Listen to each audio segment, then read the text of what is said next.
What's up everybody, I'm Adam and you're watching the Model Aviator channel. This week we're going to be reviewing the latest release from Horizon Hobby and the first World War I airplane they've come out with in quite some time. This is the brand new E-Flite S.E.5a. The Royal Aircraft Factory S.E.5a was one of the most effective fighters on the Allied side in World War I, and it was a favorite to fly amongst British fighter pilots. Now, those of you that have been in the hobby for a bit will be familiar with a brand called Park Zone that Horizon Hobby used to sell. Park Zone made an S.E.5a similar to this. This is not a revision of that airplane. This is a brand new design, a brand new mold. The Park Zone S.E.5a had a 943mm or 37-inch wingspan.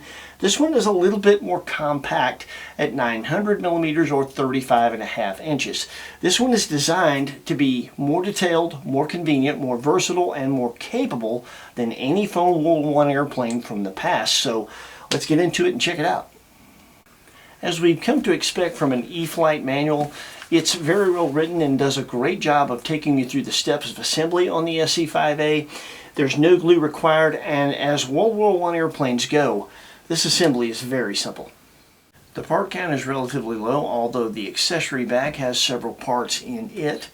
The lower wing has a wire harness coming from the ailerons. There's a single servo plug. You want to plug that directly into the aileron port on the receiver. Be mindful of the polarity. Then you can bring the lower wing down flush with the bottom of the fuselage. Next, you'll take your pre-assembled main gear assembly and slide it into two slots, and then there are two plates. Those plates have a B and F on the inside of them to denote back and front. You'll slide the tabs in first, then press them down flush and use 2 screws per plate to tighten those down, and that completes the main gear and lower wing assembly. Next, we installed our tail section. The vertical and rudder have 2 tabs that actually slide down through a couple of holes in the top of the horizontal. We actually found it easier to just assemble that first, then bring the whole assembly down on the back of the fuse. You'll use 3 screws to tighten that down. The 2 larger ones go underneath and actually tighten the assembly itself. And then the last smaller one goes through a bracket directly into the rudder to withstand any pressure put on the tail wheel. The cabane struts are all marked, and you install each one with a single self-tapping screw.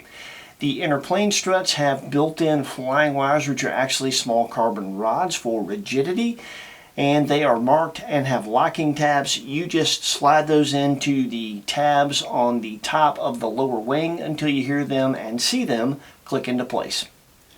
That will get you to this point. All of the connections that mate the top wing with both the cabane struts and the inner plane struts are simply tab and lock.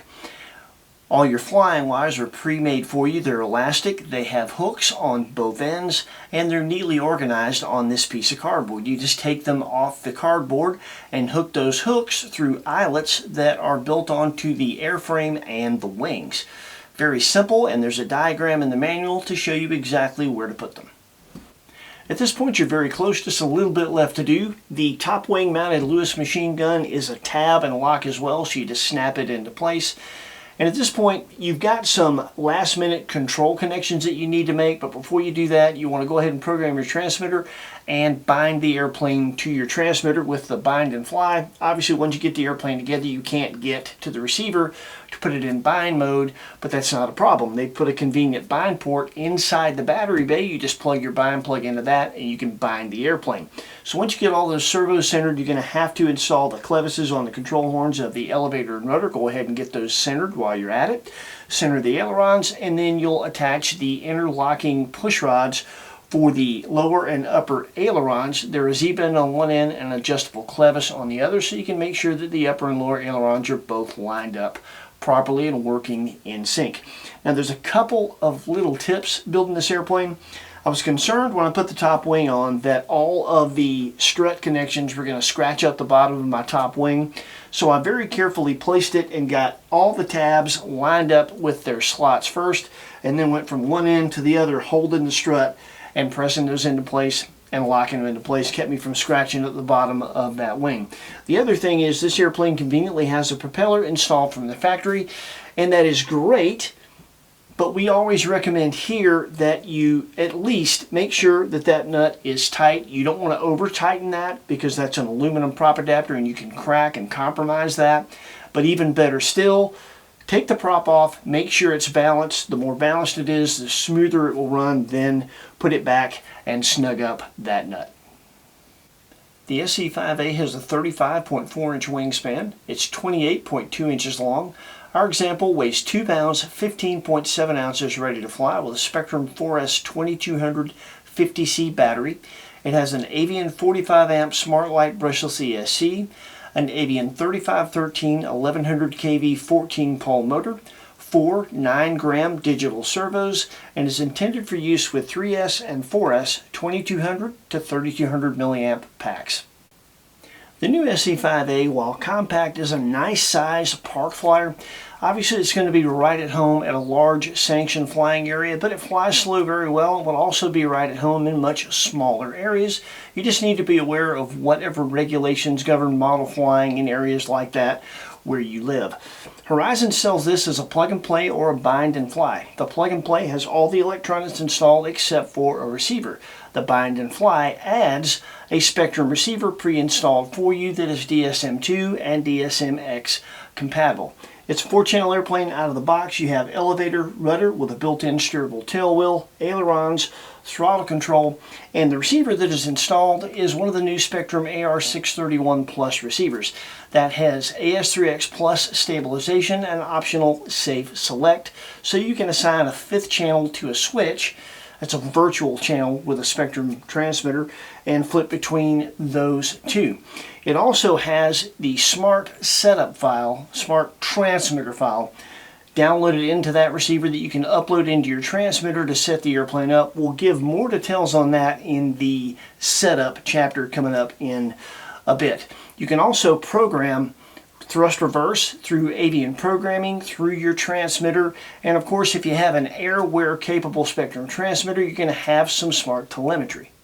You'll have flight log information, minimum and maximum voltage, minimum and maximum ESC status, on the fly ESC status, smart battery telemetry, AS3X settings, safe angle limits, gyroscope information, a G meter, and the final window gets you into Avian Smart ESC programming where you can set up that thrust reverse if you choose.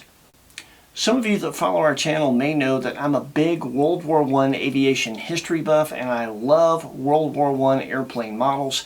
Over the years I've built, owned, and flown more than a dozen. We have several still in our hangar, everything from airplanes this size to giant scale. It is a genre that I'm pretty familiar with.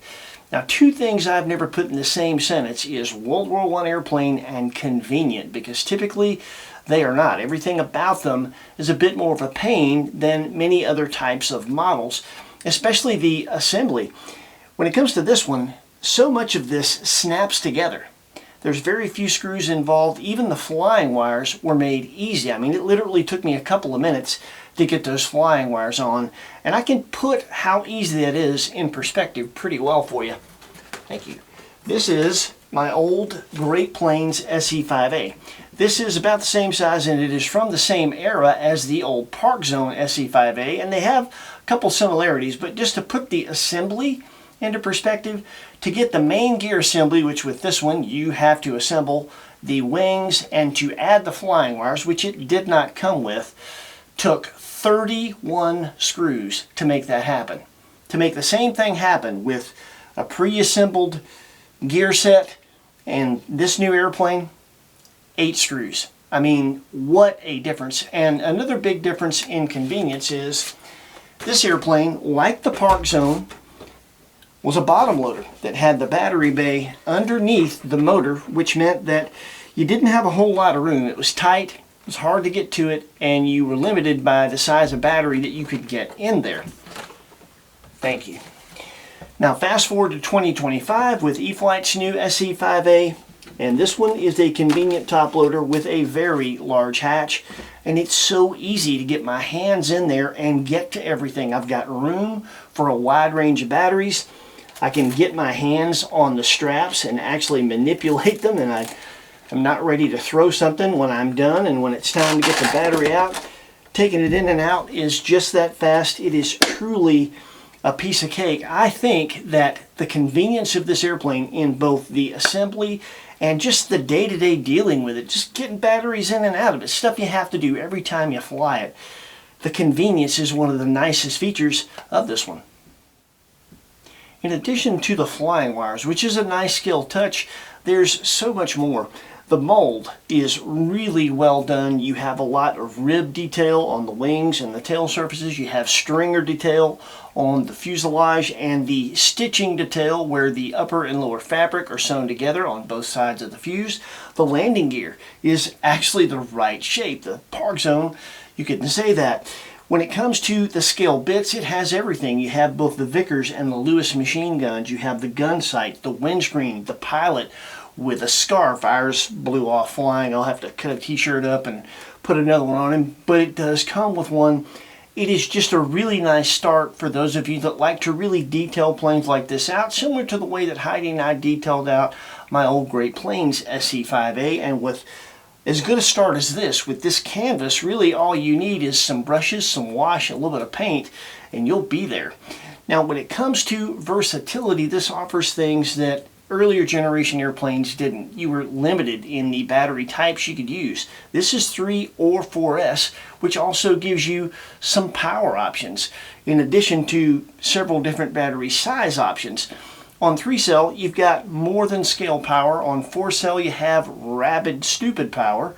You can throttle it back and easily make this look like the genuine article, like an S.E.5a in World War I, or you can press the throttle forward on 4-cell. And with the large control surfaces and decent amount of throw that this airplane has, and the fact that the airframe is pretty heavily reinforced, you can fly this thing like a Pitts. So it's two flying experiences depending upon how you want to fly it and how hard you want to push it. So I would say when you couple that with the fact that this is a convenient size that is easy to store and transport fully assembled, I would say as far as the convenience box and the versatility box, check, check. When it's time to set up your S.E.5a, if you have the bind and fly version, it has a unique feature that we talked about before, the smart transmitter file. A lot of the recent E-Flite bind and fly airplanes have that. And the way that works, when you go to bind the airplane, if you have an eligible transmitter, those are listed here, you're going to have a screen pop up that's going to ask you if you want to skip or load the smart transmitter file. Now, if you select skip, all you're saying is, I want to set up my transmitter myself the way I always have. The manual can help take you through that if you need a little bit of help setting it up specifically for this airplane, and all the other pertinent information is there. Like always, CG, expo, pushrod placement, rates, throw, it's all there. If you hit load, another screen is going to come up asking you to confirm. Once you hit confirm, it will upload a full setup to your transmitter. This is a fairly simple airplane. There's not a lot to the setup, but most of it is done for you when you do that. It will assign a picture, give it a name. Obviously, it's S.E.5a. It will assign 3 rate switches, each one for a separate surface, and it will take care of all the audio prompts as well as program a throttle cut. Throttle cut on. Throttle cut off. Rudder, low rates. Rudder, high rates. Pretty slick technology. The only thing left for you to do at that point is go into your timer, choose how many minutes you want your timer to be set for and how you want that timer to start and stop. And then if you want to utilize Safe Select, you have to go into forward programming, but it's very simple. All you have to do is turn it on. It's already set up for you, and you assign it to a switch, and you are good to go. Now, when we get these newer bind and flies that have the smart transmitter file, I'm very curious. So we always utilize that and fly the airplane that way first to see if we agree with it or if there's something that we'd like to change. And by the way, once you incorporate that smart transmitter file, it just does the setup for you. You're not stuck with it. You can still go in here and make any adjustments to any of that, reassign switches, change audio prompts. You can change everything as little or as much as you want from there to tailor the airplane setup to your liking. And for us, I didn't make any mechanical adjustments. The only thing I did was double the expo in the elevator. I went from 10% to 20%, and that's it. The rest of it is purely the smart transmitter file and the way I like to fly an S.E.5a. that was perfect for us. So pretty cool piece of kit there. We flew our S.E.5a on 3S2200 and 4S2200 as well as a 4S3200, and I have to say I prefer the airplane lighter. It flies fine with the 3200, perfectly manageable, flies perfectly fine, but I can feel a difference, and I just like the way it feels with the lighter packs. It's really light on the 3-cell, and it's certainly light enough on the 4-cell 2200, so for us, that was the sweet spot. So coming up next is our full setup info page. Even though it's a smart transmitter file, we're going to list what that file does in the way of setup, so you can take a look at it, pause that if you want to. After that, we'll go right into the flying demos. Check that out, enjoy the flying. We'll see you back here, and we'll give you our final take on this one.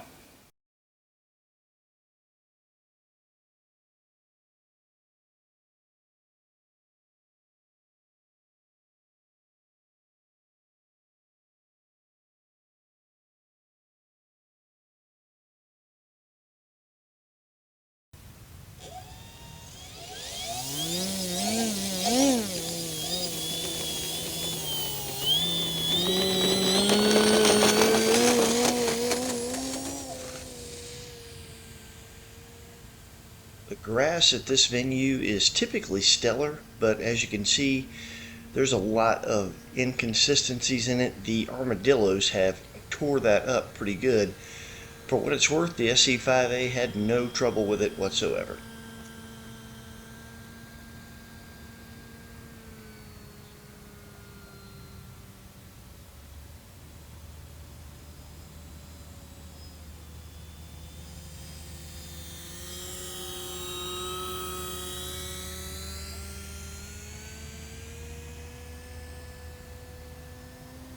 Getting the nose up and getting it nice and slow is very easy to do. It's very stable, and when you press the throttle forward, it looks a lot more like a pit's coming by.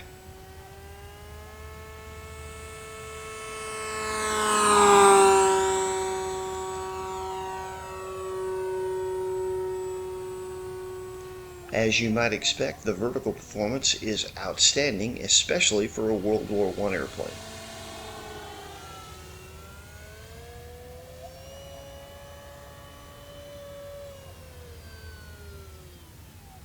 Here's a 1G stall test. It just mushes forward and then finally starts to slightly drop that right side. Very easy to recover. You just unload the airframe or release your pressure on the elevator and it will fly right out of it.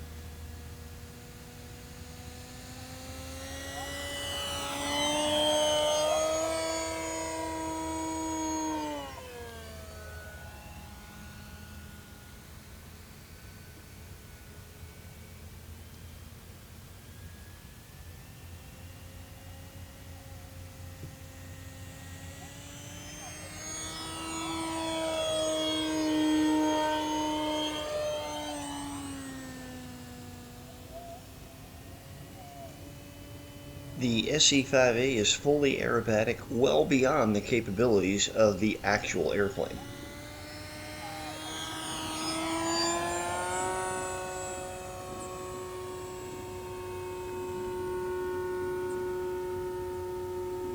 Here we're going to do an inverted flat spin.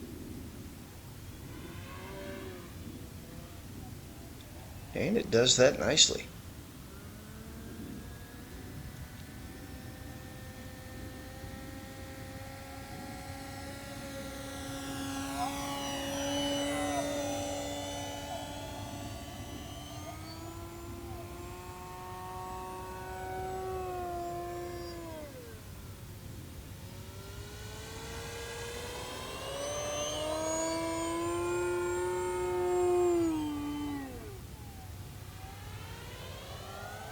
It's very stable, very smooth. It flies bigger than it is. It'll even fly knife edge as far as you want to do it.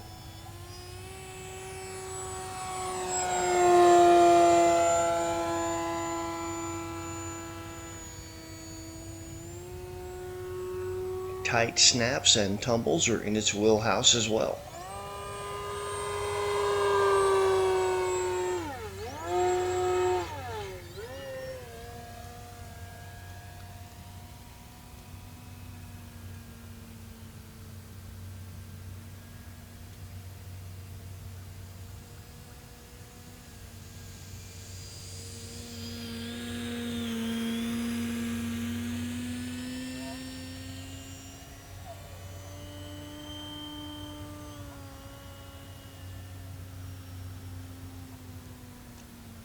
It can really look the part of an SE5A in the air if you want it to, and touch and goes are even pretty easy, and that's something that most people avoid with World War I airplanes. In most cases, they're looking to just get it off the ground and back on it without turning it over.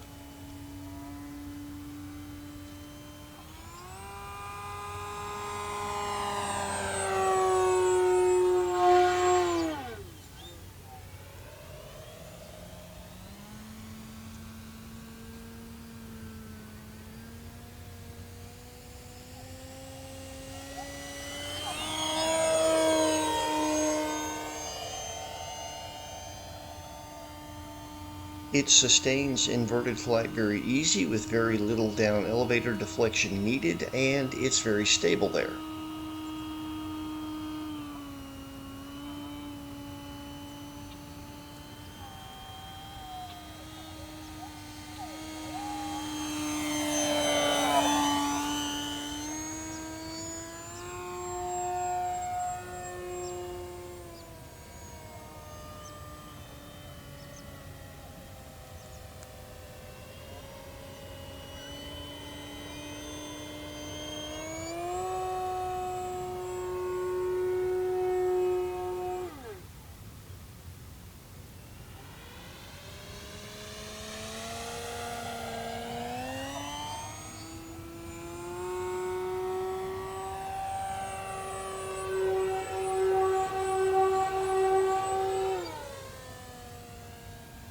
The full deflection roll rate is clearly faster than scale, looks more like a Pitts than an SE5A when you push it.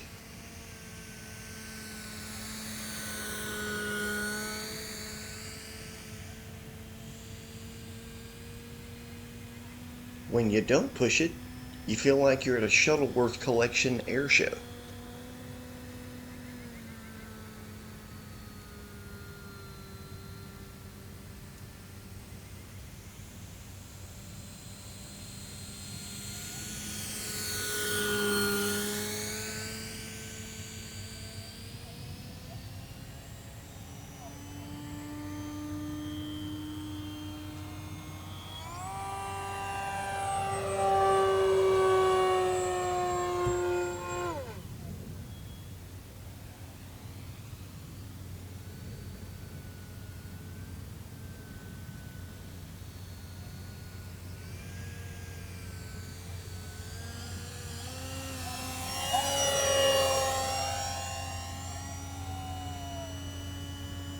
It's pretty solid and stable in cross-control situations like flat turns and slips.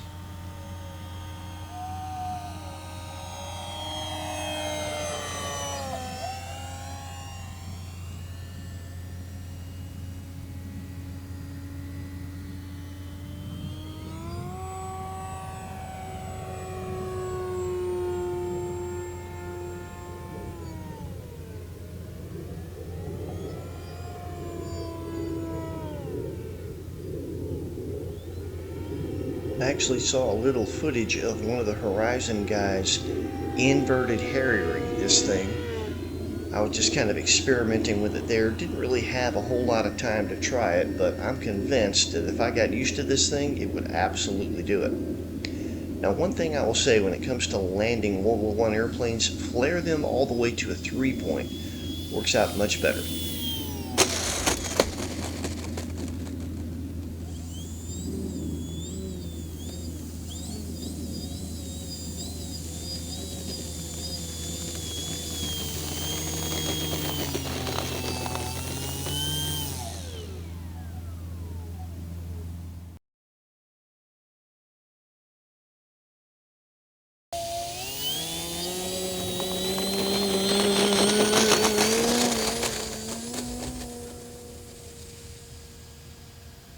We've pretty well covered the flight characteristics of the SE5A. The only thing I have to add is the power system is very efficient.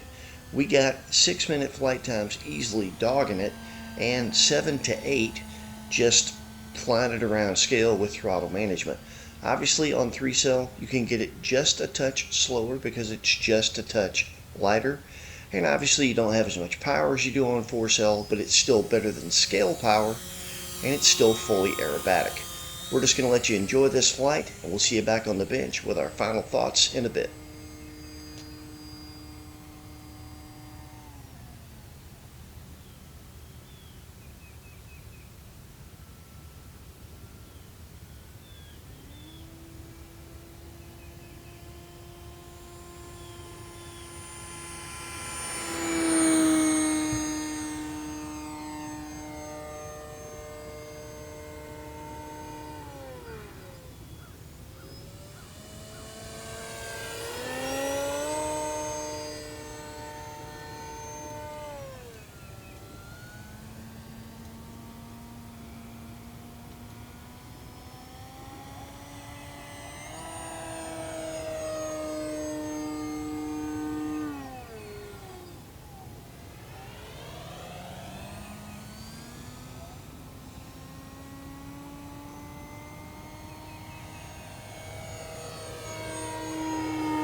Playing around with the new SE5a has been an interesting experience. It's been a rewarding experience.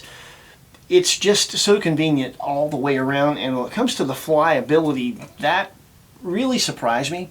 AS3X Plus really has the potential to make airplanes fly bigger than they are. And when you compare this airplane to other World War I airplanes this size that I've flown, which have been many, I can compare it to my Great Plains SE5 that you saw earlier.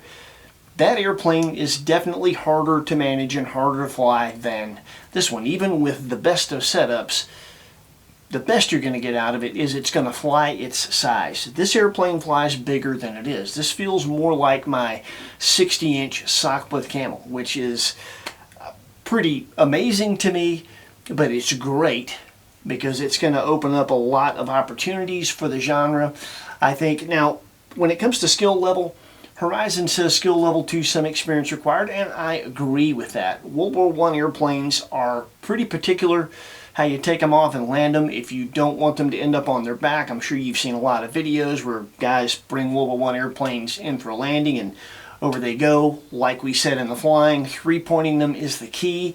Getting the nose up on this one and touching it down in the three-point position is so easy because it's so stable, slow, and I really think that's going to make it easier for less skilled pilots. So if you're coming off a trainer, I think maybe a tail dragger of some kind, a little bit of tail dragger experience before you tackle the S.E.5a. But if you have a little bit of tail dragger experience, this one is not going to be difficult for you, where if you tried it with my Great Plains, you might really have your hands full. So I'm pretty impressed with that. When it comes to the price point, $279 for the bind and fly, given how convenient, how versatile the flight experience it can be. I mean, it flies like a pitch if you want to fly it that way. It looks the part of an actual S.E.5a if you want to fly it like that. The setup is super easy. It's practically done for you. I think the bind and fly, that is a very good deal, as is the plug and play, if for nothing else, and the fact that it has the potential to fly that good if you use the right stabilization, and it's so easy to build. So it's hard for me to contain my excitement when it comes to a new World War I airplane, because we just don't get that many. This is not the most popular genre in model aviation, and I think the reason is because typically they are not convenient. They're harder to build, they're harder to deal with, and they're harder to fly, and I think a lot of people shy away from that and don't take the plunge because of that. This is the airplane that can bridge that gap and change that. So I hope many of you will kind of join me in my love for this genre by giving it a shot with the new E-Flite 900mm S.E.5a, because this is the airplane that can give you a really good chance of being successful and not getting frustrated with the genre. So if you would like to take the plunge and check one of these out, we'll put some links in the description where you can do just that. When you use those links, it helps support our channel, and when you do that, Heidi and I appreciate it. Thank you very much. That is it for us. Take care of yourselves. Happy flying. I know what I'm doing. I'm going flying. We'll see you next week with something cool with wings.